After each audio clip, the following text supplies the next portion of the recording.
கர்நாடக மாநிலம் மங்களூருவில் பரமேஸ்வரி கோவில் திருவிழாவில் தேர் சாய்ந்து விழுந்ததால் பெரும் பரபரப்பு ஏற்பட்டது. அந்த காட்சிகளை பார்க்கலாம்.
அண்மை செய்தி. கர்நாடக மாநிலம் மங்களூருவில் பரமேஸ்வரி கோவில் திருவிழாவில் தேர் சாய்ந்து விழுந்ததால் பெரும் பரபரப்பு ஏற்பட்டிருக்கிறது. அந்த நேரடி காட்சிகளை தான் பார்த்து வருகிறோம். ஏற்கனவே கோயில் தேர் சரிந்து விழுந்ததால் பூசாரி காயமடைந்ததாக தகவல் வெளியானது. மேலும் விவரங்களை செய்தியாளர் சதீஷ் முருகன் வழங்கிட கேட்கலாம். சதீஷ் முருகன் வணக்கம். மேலும் விவரங்கள் என்னென்ன? வணக்கம். கர்நாடக மாநிலம் மங்களூரு அருகே பிரசித்தி பெற்ற அம்மன் கோயில் பாப்பநாடு துர்கா பரமேஸ்வரி அம்மன். இந்த கோயில் வருடா வருடம் தேர் திருவிழாவானது நடைபெற்று வருகிறது.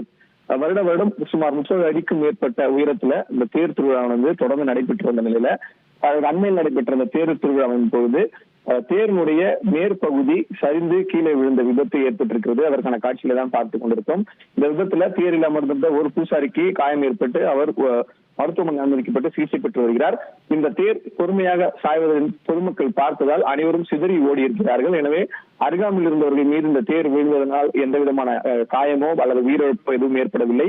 மின் விளக்குகளால் அலங்கரிக்கப்பட்ட அந்த தேர் கீழே விழுந்தபோது மின் கசிவு போன்ற விபத்தும் ஏற்படாத காரணத்தினால் யாருக்கும் எந்தவித அடியும் ஏற்படவில்லை.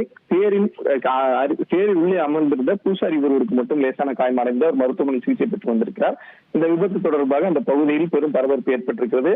குறிப்பாக சொல்ல வேண்டும் என்றால் வருடம் நடைபெறக்கூடிய இந்த திருவிழாவில் எந்தவித பிரச்சனையும் இல்லாத நிலையில தற்போது இந்த தேருடைய உயரத்தினுடைய அளவு அதிகரிக்கப்பட்டதாக கூறப்படுகிறது. அதுவே இந்த விபத்திற்கான காரணமாகவும் பார்க்கப்படுகிறது. உங்களுடைய தகவல்களுக்கு நன்றி சதீஷ் முருகன். உங்கள் தந்தி ஒன் தொலைக்காட்சியில் கர்ணன் தினமும் மாலை 5 மணிக்கு காண தவறாதீர்கள்.